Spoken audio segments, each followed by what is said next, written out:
បែកគ្នាលើកនេះគឺបែកមែនតែនបងទៅមែនតែនមិនវិលមកវិញជូតទឹកភ្នែកអូនដែលហូ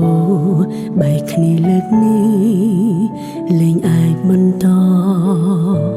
តែអូននៅនឹករឿងអតីតពេលដែលមានបងនៅមិនតន់បំភ្លេចអនុសាទុំបីឈឺប៉ុណ្ណាអារម្មណ៍ប្រាប់ថានៅនឹកស្ងួនបងមានហេតុផលច្រើនណាស់សម្រាប់ចា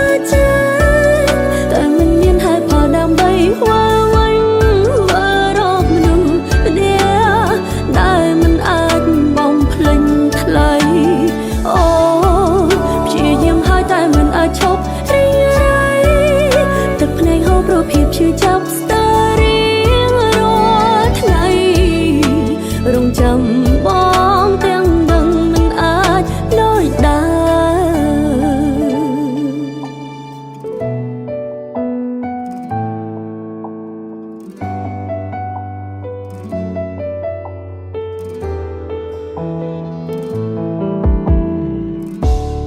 បែកគ្នាលើកនេះលែងអាចបន្តតែអូននៅនឹករឿង